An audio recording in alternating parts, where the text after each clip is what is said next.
what is the lineage of someone who's connected to food? Is this something that is ingrained in you? Is this something you can learn?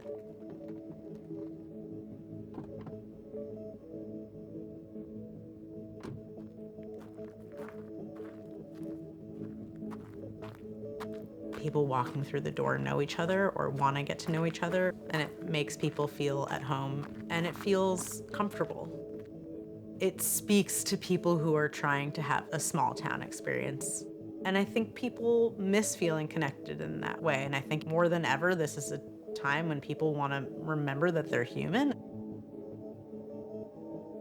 My grandfather was a baker, so I was exposed to it at a very young age, and it was just sort of like canon in my house. My aunt also had a brief stint as a baker, so it was something that they were always riffing on.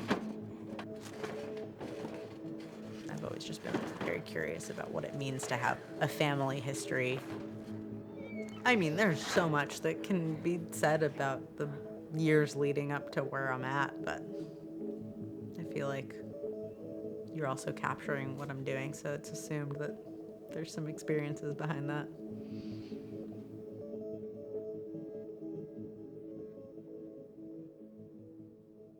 I will be on this table for the next 5 hours.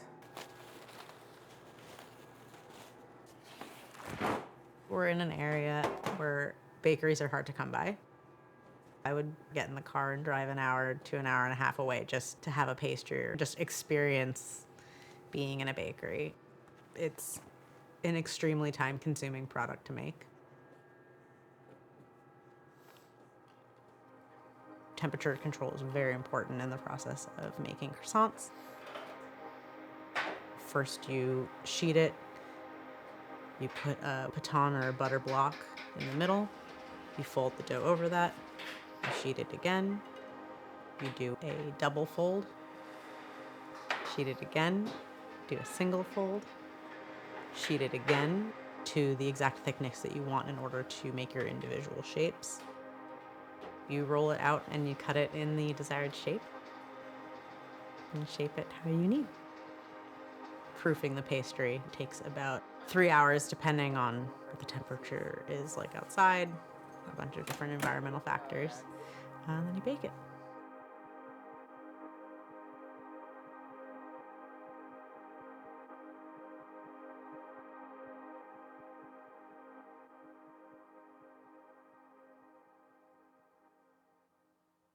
My grandfather, he went to school and trained for cake decorating and baking, and was something that meant a lot to him, but it was a trade. It was a way to make money. It's like there's master painters, there are master cake decorators. My earliest memories of baked goods were very much informed by things that my grandfather would make.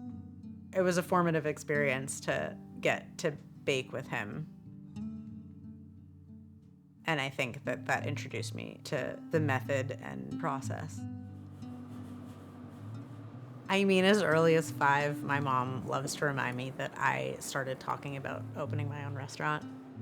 I was very enamored by the idea of hosting people and creating space for people. We had a very small Railroad East Village apartment.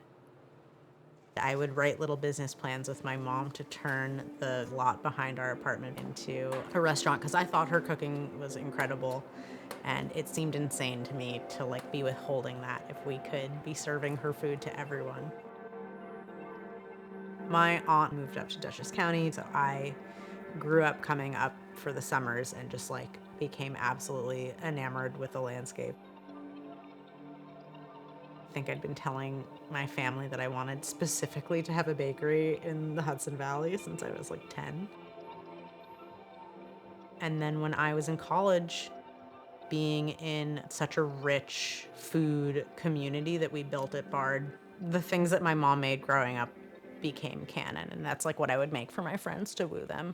And I think I just always had this inkling that ultimately that was something I really could do and take off with, and I let myself sort of explore cooking more, and also my palate developed and I became less scared of food and more adventurous. But I became a chef well before I became a baker.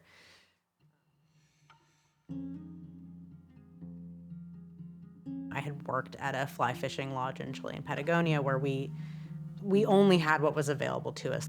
You had whatever ingredients were in town, and you had whatever was in the house. We had a wood-fired oven outside and a gas stove that you had to manually light to control the temperature. You'd have to open and close the door periodically. I mean, it was very rudimentary, and I think I just became so infatuated with, we've become so removed from how humans have been able to create food for so long, and why are we so fixated on the modernization of food? And I really wanted to go back to understanding just the fundamentals, and having to be in remote places and moving around a lot and working in so many different environments across my career definitely informed the kind of cook that I am.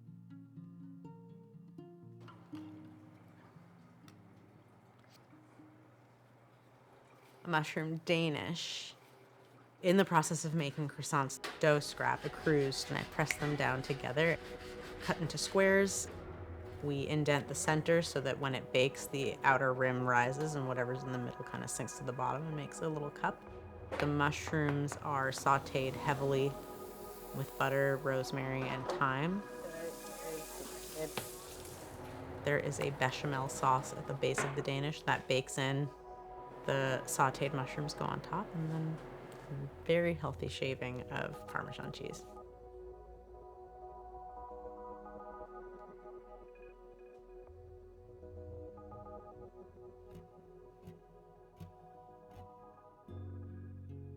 At home, I had a very different relationship to baked goods. I wasn't really allowed to have them. We had a very sugar-free diet, so it was special occasions that I really looked forward. My earliest memories were very much informed by things that my grandfather would make for birthdays, holidays, but cake and pie was revered in my house. So I think going to my grandparents' house or something that like warranted a sweet treat took up a lot of space in my anticipation for those kinds of things.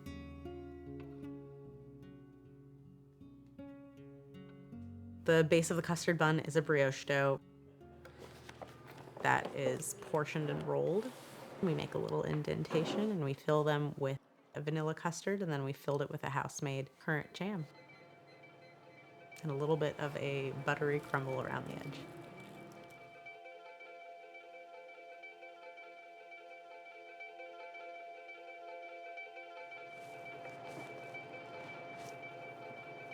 And I really wanted to go back to understanding just the fundamentals, and bread is truly that. And it's something that I think I was really enamored with. If it rains, the bread behaves differently. If it's really hot out, if it's really cold out, if you're in high altitude, and there's so many different variables. If you were at the end of the earth and you didn't have many resources, like if you had to survive on these 4 ingredients, what could you do with them? And just becoming acutely aware of how much artistry there was even within the confines of just those few ingredients. It doesn't matter if you have all the bells and whistles in the world, you still have to understand fundamentally how this thing behaves. It made me feel more connected to who we all are.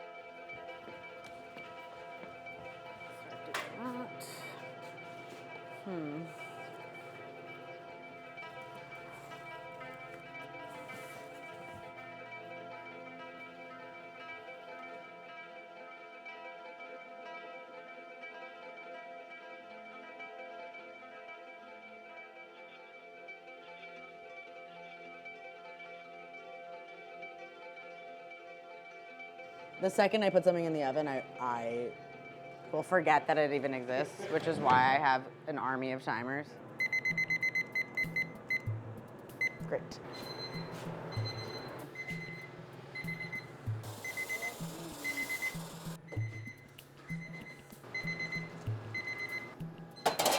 Yes. I talk to my timers a lot, I'm sorry. Running a business requires more than just making the product you're excited about making. There's so many different elements of running a business and things that have to get done. And yeah, being an owner and an operator is definitely an undertaking, especially in the context of the business being a bakery, for sure. I continue to be blown away by how quickly the community around us recognizes when I've maybe bit on more than I could chew. A friend that mows the grass around the sign that we have on the highway. People in our community that notice that I need help doing flyers. A friend that helped do the logo design. People in our community that have volunteered to fix the website.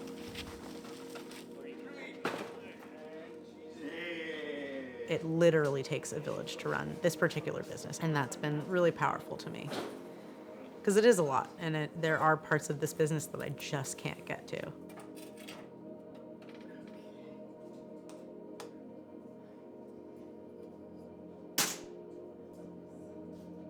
I ended up in Wassaic because in 2019 I was offered a job at a hotel in Armenia.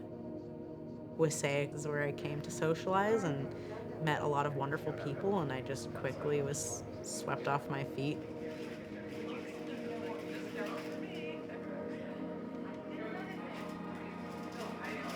I've met so many people, so many people.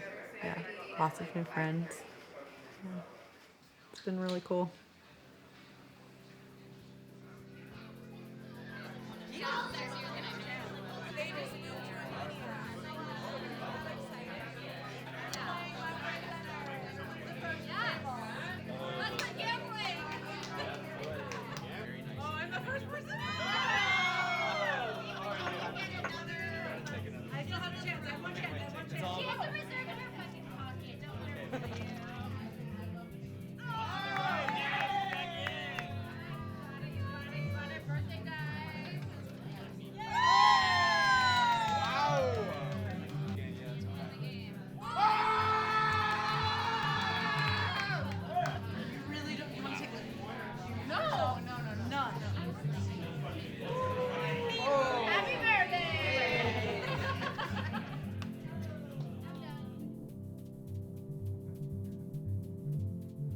Something that I think is kind of hard to speak to in the fall, in the winter, is just how much this bakery is centered around what is growing around us or what is accessible from our community or regionally.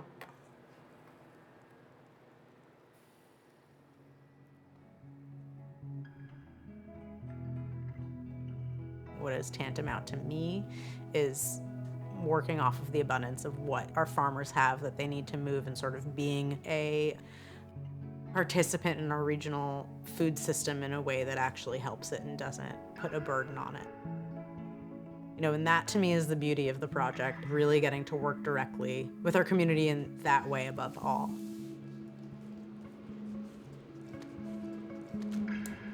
Cardamom buns. So the brioche dough gets rolled out, and then we paint on a romance. It's cinnamon, butter, sugar, and cardamom filling.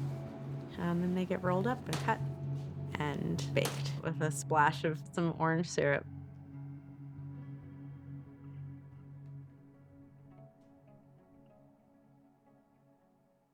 My upbringing was informed by the grandeur and the care that's taken to make those things.